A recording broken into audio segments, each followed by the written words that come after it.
Assalamualaikum everyone. Good morning. We are back with another exciting episode of पुरसकून podcast. I hope आप सब ठीक होंगे. I am Hareem Tahir. मेरे साथ हैं डॉक्टर शहबाज. आज तो हम आपके लिए बहुत इंटरेस्टिंग टॉपिक लेके आए हैं which is jealousy. मुझे लगता है कि हम सब अपनी ज़िंदगी में कभी ना कभी जेलसी को फेस करते हैं या जेलस पीपल को ज़रूर फेस करते हैं. जब हमारी लाइफ में किसी के साथ कंपटीशन आ जाता है या कंपैरिजन आ जाता है, हम खुद भी जेलस हो जाते हैं. लेकिन उस जेलसी को इतना इंक्रीज नहीं होने देना कि वो आपका एक कांस्टेंट इमोशन बन जाए. इसी बारे में आज हम बात करने जा रहे हैं कि how to get rid of jealousy. जी डॉक्टर शहबाज. वालेकुम अस्सलाम. Thank you very much Hareem. माशाल्लाह आपने बड़ा अच्छा एन्चांटिंग किस्म का और डिमांडिंग किस्म का टॉपिक चूज़ किया है. बहुत सारे हमें नाज़रीन ने इस बारे में लिखा था कि आप डिस्कस करें. और जेलसी जो है एक बड़ी नॉर्मल और रोज़मर्रा की ज़िंदगी में हर बंदे को फेस होने वाला एक टॉपिक है. लेकिन ये इसके ऊपर कैसे ओवरकम किया जाए? मैं इसको फीलिंग, इमोशन, पैशन का नाम नहीं देता, बल्कि ये जब ये किसी के साथ ऐसे अकरेंस हो जाती है, तो ये एक तकलीफ बन जाती है और ये जी. तकलीफ जो है सम टाइम एक डिज़ीज़ की शक्ल अख्तियार कर लेती है. बेसिकली बिल्कुल. अगर अगर 2 लफ्ज़ों में हरीम हम डिस्कस करें कि जेलसी है क्या? तो किसी भी चीज़ के बारे में जब कोई बंदा इनकम्पिटेंट और उसको इनकम्पेस्टेबल, वो उसके जी. कैपेबल ना अपने आप को समझे, तो वो उस चीज़ को हम कहते हैं कि हम उससे जेलसी फ़ील कर रहे हैं. लाइक कि कोई रोज़मर्रा की ज़िंदगी में जैसे बच्चों की अगर हम एग्ज़ाम्पल दें, तो आम तौर पे पेरेंट्स ये जी. कहते हो रहे हैं कि आपके बच्चे के कितने मार्क्स हैं, आपके बच्चे के कितने मार्क्स हैं, मेरे बच्चे ने जी. कैसे किया है, कितना परफ़ॉर्म अच्छा किया है, कौन से स्कूल में पढ़ रहे हैं. फिर लैंग्वेज वो चेक कर रहे होते हैं कि इंग्लिश लैंग्वेज कितनी अच्छी बोलते हैं, कितना अच्छा लिखते जी. हैं, जी. स्पेलिंग कैसे हैं. तो ये बात जहाँ तक तो हेल्दी कॉम्पिटिशन है, that is always I mean appreciatable. लेकिन हेल्दी कॉम्पिटिशन से हट के जब ये बंदा कहे बिल्कुल. कि मैं ये नहीं कर सकता और उनका बच्चा ये कर रहा है या उनकी बच्ची ऐसी कर रही है, तो मेरे बच्चे ऐसे क्यों नहीं कर रहे? तो वो जो आई मीन इर्रेशनल किस्म की रेस है और वो जी. अनहेल्दी कॉम्पिटिशन जो है और एक-दूसरे जी. को कंपेयर करना, तो बिल्कुल. आपको आपको यू नेवर नो कि आपके अंदर अल्लाह ताला ने क्या-क्या खूबियाँ दी हुई हैं. मैं ये एग्ज़ैक्टली. बड़े यकीन के साथ ये बात करता हूँ कि अल्लाह ताला ने हर बंदे को खूबियों के साथ, उसकी ज़्यादा से ज़्यादा क्वालिटियों के साथ, एट्रिब्यूट्स के साथ, कैरेक्टरिस्टिक्स के साथ बनाया है. हमें सिर्फ़ उनको जी. एक्सप्लोर करने की ज़रूरत होती है. तो जी. अब उसके ऊपर हम अनहेल्दी वे में, इर्रेशनल वे में इरिटेट हों और अपने आप को सोते-जागते वक़्त और अपने आप को डिस्टर्ब करें, अपसेट हों कि मैं मैं क्यों नहीं कर पा रहा? तो आप जी. इंस्टेड ऑफ दैट कि इस तरह सोचें, तो वो आप ये सोचें कि मुझे क्या-क्या करना चाहिए कि मैं भी ऐसे कर लूँ?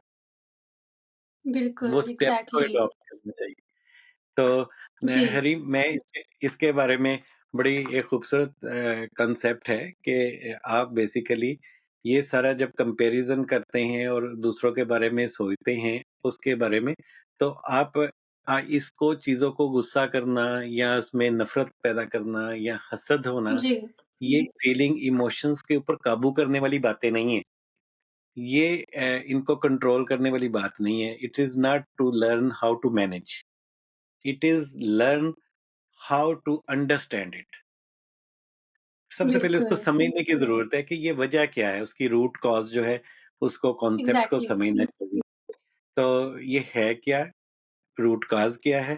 फिर उसके जी. ऊपर आप प्रैक्टिस करें, अंडरस्टैंड करें और उसको अंडरस्टैंडिंग के बाद आप अपने आप को ट्यून अप करें कि मैंने जी. इस कोई बिल्कुल. ऐसा कॉन्सेप्ट आए, तो मेरी बॉडी कैसे, मेरी फिज़िकली और माइंड वाइज़ मैं कैसे इसको एट्रिब्यूट एग्ज़ैक्टली. करूँ? माइंडफुलनेस क्योंकि के साथ चलें, उसको एक वे में लेके चलें, एक प्रॉपर वे में ताकि आप उसको उससे जान छुड़वा सकें. एग्ज़ैक्टली. बेसिकली जितने भी इमोशंस होते हैं, they are not the original. Emotions are always the जी, शैडो ऑफ योर थॉट्स। तो बेसिकली जो काम है बिल्कुल, वो आपकी आपकी थॉट्स हैं, ये उनके शैडोज होते हैं। ट्रू, तो आपकी थॉट्स कैसी हैं, आपका ब्रेन कैसे वर्क करता है, आपका किसी चीज़ को देख के ब्रेन के रिफ्लेक्सेस कैसे हैं, उनका रिएक्शन कैसा है, exactly, how they are behaving, what is the attitude behind, what is the thinking behind, that thinking, attitude and behaviour that works a lot. और वो आपकी चीज़ों को एग्ज़ैक्टली, बेसिकली कॉन्सेप्ट जो है वो होना चाहिए। और इसके अंदर जितनी आपकी थिंकिंग पॉजिटिव होगी, चीज़ों को आप अच्छे तरीके से लेके चलेंगे, आप उसको देखने के बाद मैं ये बात जब हम पॉडकास्ट शुरू कर रहे थे, तो मैं बात ये डिस्कस कर रहा था आपसे हरीम के जी, 2 तरह के कॉन्सेप्ट्स हैं। एक तो ये है कि किसी चीज़ को देखने के बाद आपने अपने आप को इनकैपेबल शो कर लिया। आपके अंदर हुँ, नेगेटिव थॉट्स आई, आपने बिल्कुल, फौरी तौर पे ये सोचा कि ये वाली जो थॉट्स हैं, इसकी बेस के ऊपर आपको हसद की, जेलसी की जो है वो फीलिंग्स आई। जी, लेकिन उसके साथ-साथ सम टाइम आप ये भी सोचते हैं कि यार ये इन्होंने बड़ा अच्छा लाइक के कोई बंदा उसकी बॉडी बहुत अच्छी है, फिज़िकली बड़ा स्ट्रॉन्ग है, स्मार्ट है, खूबसूरत जी, है, स्किन बड़ी अच्छी है, स्किन की फ्लशिंग बड़ी अच्छी आती है, टोन बहुत अच्छे हैं। तो उनको देखने के बाद आप आम तौर पे ये पूछे जा रहे होते हैं, रोज़मर्रा ख़वातीन में भी बड़ी कॉमन बात है, आप क्या खाती हैं? आप क्या हुँ, यूज़ करती हैं? जी, आप कब किस वक़्त क्या करती हैं? तो आई मीन आप अगर उन स्टेप्स को फ़ॉलो करना चाहें, लाइक आप एक्सरसाइज़ शुरू कर दें, जिम जाना शुरू कर दें, वॉक करनी शुरू बिल्कुल, कर दें, आप शेयरिंग, केयरिंग हो जाएँ, तो आप अपने थॉट्स को पॉज़िटिव ले जाएँगे, जी, तो ये होता है रशक करना। इसका जी, कॉन्सेप्ट रशक करना, दैट इज़ जी, envious, that is positivity, hmm. Positive of the ताकि साइकोलॉजी ऑफ दैट। उससे आप मोटिवेशन लें, ना कि जेलसी फैक्टर लें, नेगेटिव थॉट्स ना लें, उसको पॉजिटिवली लेके अपने लिए उससे कुछ उठाएँ सीखने के लिए और मोटिवेट हों उससे और येस। करना शुरू करें। यस। और ये बहुत इम्पोर्टेंट है फैक्टर कि जी, आप उसको किस तरीके से लेके चलते हैं और किस तरीके से उसको आगे मतलब बढ़ते हैं, बजाय इसके कि आप उसको ये कंसिडर करते रहें कि अब ये कर सकता है और मैं नहीं कर सकता। अपने आप को इनवैल्यूएबल ना बनाएँ। और मैं ये बात बिल्कुल, बार-बार कहता हूँ, ये एग्ज़ैक्टली कभी भी ऐसी कोई चीज़ नहीं है जो आप नहीं कर सकते। Exactly. Love yourself the way you are. आप जैसे हैं, अपने आप को लव एग्ज़ैक्टली, करें, अपने आप को सेल्फ रिस्पेक्ट को, ऑनर को, डिग्निटी को हमेशा अपवर्ड बिल्कुल, रखें और वो चीज़ें जी, खूबसूरत होती जाएँगी। इसकी 2 पैराडाइम्स हैं लाइफ़ के अंदर देखने के। एक होते हैं कि आप कितने ज़्यादा किसी चीज़ के बारे में अगर हैं, तो आप उसके अर्निंग पॉइंट ऑफ व्यू से अपने आप को देख रहे हैं या लर्निंग पॉइंट ऑफ व्यू से। जी, जो अर्निंग पॉइंट ऑफ व्यू से चीज़ों को देखा जाता है, वो लोग जो होते हैं वो बेसिकली मटेरियलिस्टिक अप्रोच के मालिक होते हैं।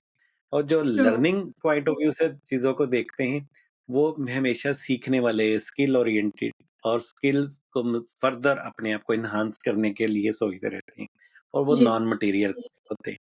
और जो मटेरियल लोग होते हैं, they are always multiply the things कि 2 प्लस 2 कितना होगा हुँ, और कैसे कमाया जा सकता है, इन्वेस्टमेंट कहाँ की जा सकती है, फलाँ के जी, साथ क्या होगा, कॉम्पिटिटिव कौन होंगे, कॉम्पिटिटिव रिलेशनशिप क्या है, रिश्तेदारों में भी, फैमिली में भी, कॉम्पिटिशन गाड़ियों में आ में भी, जाती है ना वो बात फिर। घरों में भी, एग्ज़ैक्टली बच्चों के स्कूलों में, उनके वो एक अजीब-सा आपके अंदर एक अनहेल्दी सी एक कॉम्पिटिटिवनेस आ जाती है जो कि हाँ जी, लाइफ़ को डिस्टर्ब कर देती है। वो पंप एंड एग्ज़ैक्टली, शो जो है वो आ जाता है। लेकिन उसके साथ-साथ जो लोग लर्निंग पॉइंट ऑफ व्यू से चीज़ों को देख रहे होते हैं, वो चीज़ों को लर्न करते हैं। वो जी, चीज़ों को बिल्कुल, एडॉप्ट करते हैं, उस स्किल्स को फर्दर एनहांस करने की कोशिश करते हैं। वो जो नहीं होते, वो बनने की कोशिश कर रहे होते हैं, ताकि वो जी, भी उन स्टेप्स के ऊपर एक्ट अपॉन करके, तो वो फर्दर जी। अपने आप को, अपनी बट पर्सनैलिटी को ये फ्लरिश डॉक्टर अपॉन शबाज़ करें। यहाँ मैं एक चीज़ ऐड करूँ, आपने कहा जो वो नहीं होते वो बनने की कोशिश कर रहे होते हैं इन अ पॉज़िटिव वे, ये नहीं कि वो इन अ नेगेटिवली पॉज़िटिव खुद को वो बना रहे होते हैं, फिर उससे जेलसी फैक्टर आता है, जब आप वो बनना चाह रहे होते हैं जो आप नहीं होते।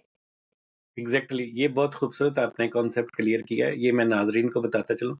जो हरीम बता रही हैं वो है आर्टिफ़िशियल, कैमोफ्लेजिंग, कॉस्मेटिक, हुँ, वो नहीं हम बात कर रहे। हम ह देखिए हर बंदे के अंदर कोई ना कोई कमी, कोताही, गलतियाँ, गुस्ताखियाँ, इसी की कॉम्बिनेशन जो है वो ह्यूमन बीइंग है।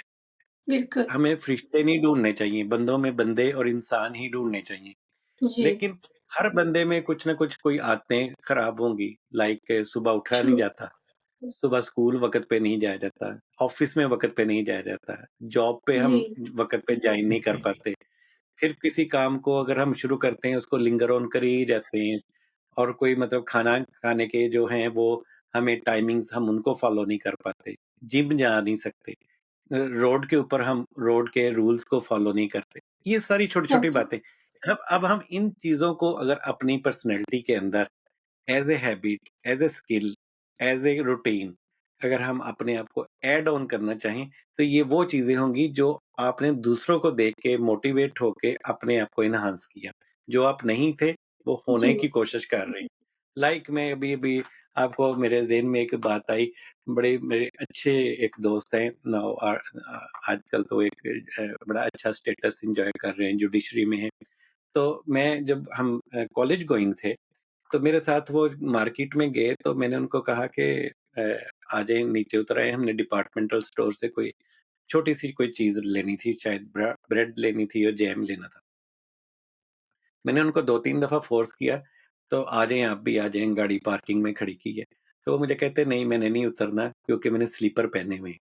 तो मैंने कहा कि स्लीपर पहने हुए हैं तो वो क्या इससे? कहते कि नहीं मुझे जो लोग मेरे बारे में एक इमेज है, मैं मार्केट में आया हूँ, पब्लिक में आया हूँ, तो मैंने स्लीपर पहन के बाहर नहीं निकलना। मैं उसी तरह ही हुँ, मुझे लोग जी, देखना चाहते हैं जो एक इमेज है। और वो हुँ, आज भी बात मेरे कॉन्सेप्ट ज़हन में है, वो आज भी मुझे मिलते हैं एंड वही बातें, वही उनकी पर्सनैलिटी डेवलपमेंट, वही अपब्रिंगिंग, उनकी फैमिली की upbringing, he made him all those things made him a very prominent figure of the society today.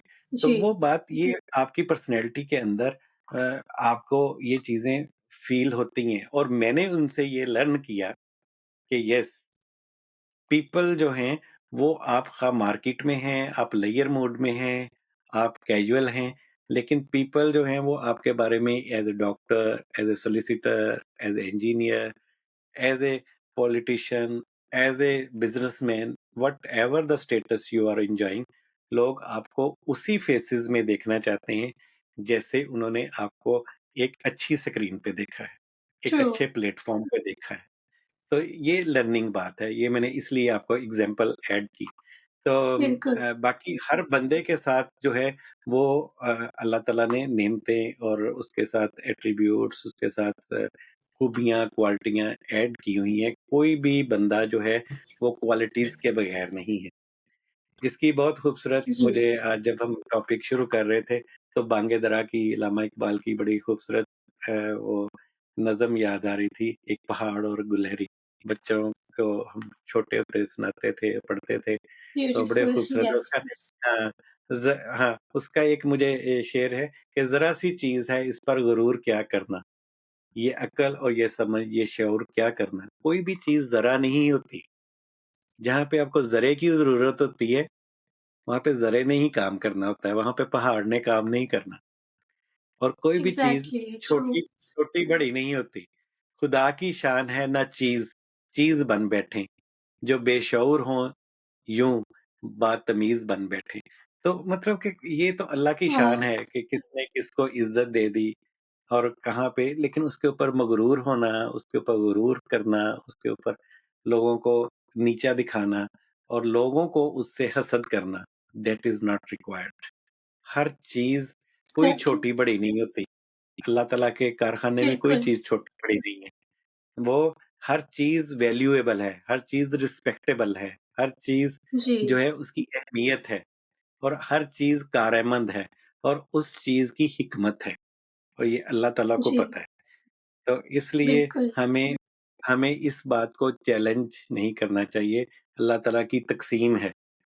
किसी को अक्ल बहुत दे दी, एग्ज़ैक्टली, किसी को शऊर बहुत दे दिया, किसी को तमीज़ बहुत दे दी।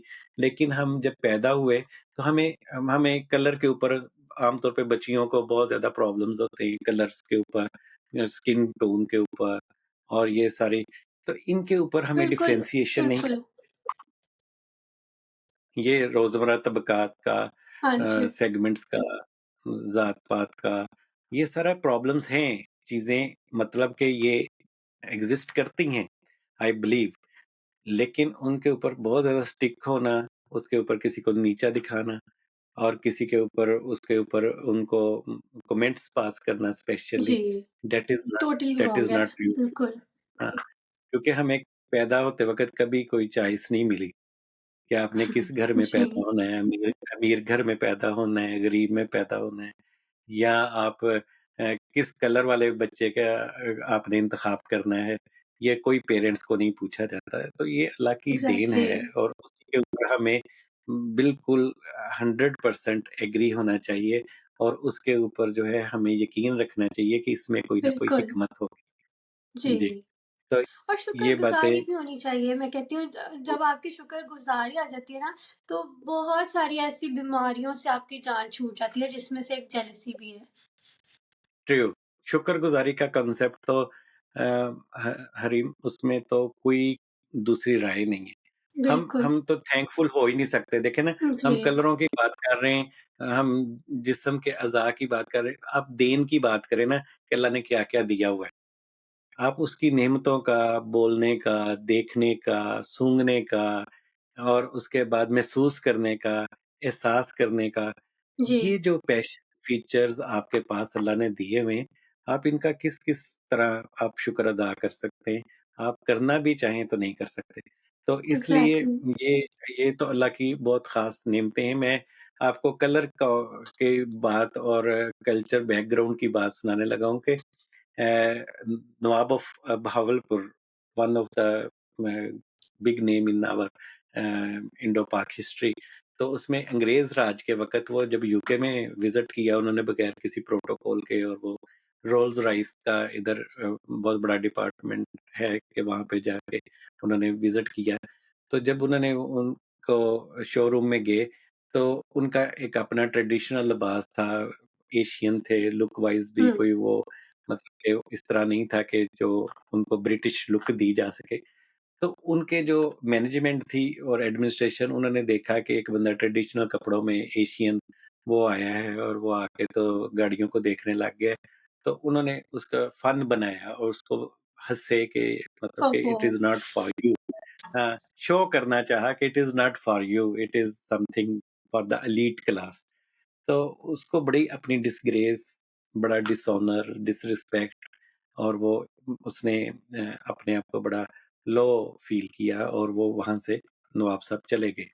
जाके तो उन्होंने अमेरिका में उसी शोरूम को दोबारा विज़िट किया और वहाँ पे जो लेटेस्ट मॉडल थे 10 कार्स वहाँ पे बुक की और बुक करके तो उनको उस वक़्त पाकिस्तान क्योंकि नहीं बना था तो इंडो-पाक का जो शहर भावलपुर बहुत पॉपुलर है, तो वहाँ पे उनको ऑर्डर किया कि वहाँ पे मुझे ये गाड़ियाँ शिप कर दीजिए। तो वो ड्यूरिंग द शिपमेंट वो सारे अंग्रेज़ जो थे वो सारे इनका बड़ा कर रहे थे एडवर्टाइज़मेंट के एक ही कस्टमर आए, एशियन बहुत बड़े कस्टमर थे, 10 गाड़ियाँ उन्होंने बाय कर ली। But they were not knowing who was he. तो जब गाड़ियाँ फिर भावलपुर पहुँची, पहुँच के तो उन्होंने आगे उनके वो हूवर लगा दिए, जो हम सफाई के लिए यूज़ करते हैं। अगर उर्दू ओह! में, पंजाबी में उनको कहिए तो झाड़ू लगा दिए उन्होंने और उनको हुँ, कहा कि ये गाड़ियाँ जो हैं वो सड़कें साफ करें ना। तो अब वो उनकी फ़ोटो खींच वाह! के तो साथ मीडिया में भी लगा दिया। फिर उनको रियलाइज़ हुआ कि ये क्या हुआ है? उन्होंने कहा कि मैंने विज़िट किया था तो जिस डिसग्रेस के साथ आपने मुझे पेश आए थे, वो मुझे आज तक नहीं डिसरिस्पेक्ट भूली। तो हुँ, वो उन्होंने बाकायदा तौर पे सॉरी किया और इनको कहा कि आप इनको रिमूव कर दें, ये हमारी गाड़ियों की प्रेस्टीज का मसला है। तो फिर इन्होंने सिर्फ़ एक बात उनको कही कि आप मेरे से प्रॉमिस करें कि आइंदा कोई भी ह्यूमन बीइंग आपके एज़ ए कस्टमर आपके पास आए, तो आप उसके हुलिये से उसके कपड़ों से, उसके कलर से, उसके कल्चर बैकग्राउंड से उसको जज करके तो आप उसका फन नहीं बनाएँ। every human being is important. You true, never true, know what is behind that. तो बिल्कुल, वो आप उसको मतलब कि इस तरीके से ना करें कि जिससे डिसग्रेस फील हो, और वो आप अपने पैसों के ज़ोर पे या अपने कलर के ज़ोर बिल्कुल, पे या अपनी टेक्नोलॉजी के ज़ोर पे या अपनी एडवांसमेंट के ज़ोर पे तो बाकी लोगों को नीचा ना समझें। जी, एवरीवन इज़ एवरीवन वाक़ई, इज़ बिल्कुल, इम्पोर्टेंट, और जो अल्लाह ने हमें देन दी होती है, हमें उसकी देन के ऊपर राज़ी रहना चाहिए। उसको राज़ी रहने ट्रू, की हिम्मत, ताकत देनी चाहिए। ट्रू, और हरीम, सबसे बड़ी खूबसूरत बात ये है कि हमें अल्लाह से तौफ़ीक माँगनी चाहिए कि हम किसी की खुशी को देख के खुश हो सकें। अल्लाह से ये येस, माँगना सो चाहिए इम्पोर्टेंट, कि हमारे नर्व्स अल्लाह ताला ऐसे स्ट्रॉन्ग बनाए, हमारे ज़हनी तौर पे हमें इतना पुख्ता करे, हमें दिली तौर पे इतना मज़बूत बनाए कि हम आमीन, किसी को खुश देख के, उसके उसके हालात को अच्छा देख के, उसको खुशहाल देख के, उसकी सेहत अच्छी देख के, उसके घरेलू, मौशी, माशरती सारे खुशियाँ देख के, तो हम उसकी खुशियों में खुशी के साथ शरीक हो सकें। ये ना हो कि ट्रू, हम परेशान होना शुरू हो जाएँ, अपसेटनेस होनी चाहिए, ये अल्लाह की बहुत बड़ी देन है, और अल्लाह ताला से माँगनी चाहिए, तौफ़ीक माँगनी बिल्कुल, चाहिए कि हम किसी को खुश देख के ये कहें कि अल्लाह ताला इनको मज़ीद खुशियाँ दे, और हमें भी इस तरह खुश रहने की हिम्मत, तौफ़ीक और नेमत बख्शे। तो ये बहुत बड़ी आमीन, दुआ है, आमीन, और जो कि बिल्कुल, ज़रूरी है, किसी को देख के मतलब कि खामख़ाह अपसेट हो जाना, रातों की नींदें हराम कर लेना, उसके पास है, मेरे पास क्यों नहीं है? मैं कैसे ले सकता हूँ? अपने आप ये को तो बहुत खामख़ाह गलत में बात है, किसी अपने साथ भी ज़्यादती है और दूसरों के ट्रू, साथ भी ज़्यादती है। True, true. और इसकी सबसे बड़ी खूबसूरत ये हज़रत अली का भी कौल है ना कि नेकी, जिससे आप नेकी करें, उसके शर से डरें। शर जी, जो है, ये हसद की वज़ह से शर में आ जाते हैं लोग। लोग आपकी लेग पुलिंग शुरू कर देते हैं, लोग आपके criticism for the sake of criticism कर देते हैं। बिल्कुल, आपको आपके बारे में नेगेटिव रिमार्क्स पास करना शुरू कर देते हैं। ट्रू, लोगों को आपके खिलाफ अनड्यू और ड्यू भड़काना शुरू कर देते हैं, और जी, वो कुछ करना शुरू कर देते हैं, जो कि आपके साथ एक टैग्स लगा देते हैं, जो कि आपके लिए वो बने ही नहीं होते, एंड यू नेवर नो, इसलिए जस्ट आउट ऑफ जेलसी, कि ऐसे है। मुझे मिले या ना मिले, लेकिन इनको कुछ ना मिले। कुरान पाक में भी हसीन के ऊपर बहुत बड़ा एक कॉन्सेप्ट है, और सूरह फलक जो है कुरान पाक के आखिरी पारा में आखिरी सूरतों में से है, और उसमें बड़ा वाज़ह लिखा हुआ है, मिन शर्रि हासिदिन इज़्ज़ा हसद। ऐ जी, अल्लाह ताला, मुझे हासदीन के शर से बचाइए। और ये बिल्कुल, वाली जो हसद है, ये बीमारी है, ये तकलीफ़ है, ये एक डिज़ीज़ है। ये उतनी ही क्रूशियल, क्रॉनिक और लीथल डिज़ीज़ है, जितनी कि कोई भी जानलेवा तकलीफ़ हो सकती है। तो अपने आप जी, को खुशियों में रखें, खुश रहने वालों में रखें, और नेमतों का शुक्र अदा करें, और अल्लाह ताला हमें हासदीन से महफ़ूज़ फ़रमाए, और आमीन, हमें हसद की बीमारी से भी महफ़ूज़ फ़रमाए। और आमीन, हमें आमीन, रश्क करने वालों में से, अमल करने वालों में से, और अपने अंदर दूसरों को देख के जो भी उनकी खूबियाँ, जो भी उनकी जो ज़्यादा क्वालिटीज़ और उनकी लाइफ़ की अचीवमेंट्स हैं, अगर हमें हो देखें, तो हमें देख कर खुश होने की, और उनको उस तरह एडॉप्ट करने की, अमल पैरा करने की तौफ़ीक अता फ़रमाए। तो आमीन, सुकून में रहें, पुरसुकून रहें, यही पुरसुकून पॉडकास्ट का मकसद है, और लाइफ़ को ईज़ी बनाएँ। So this is ji. what we are looking forward. और इसी के Um, साथ-साथ हमारे चैनल को सब्सक्राइब कर दें, लाइक कर दें, कमेंट कर दें और बेल आइकन भी प्रेस कर लें। और स्पेशली अगर किसी को हमसे कोई अपॉइंटमेंट लेनी है तो डॉक्टर शहबाज को टेक्स्ट करें व्हाट्सएप पे, तो कॉल अपॉइंटमेंट आपको मिल जाएगी। ओके, थैंक यू, अल्लाह हाफ़िज़। thank you very much. Allah Hafiz.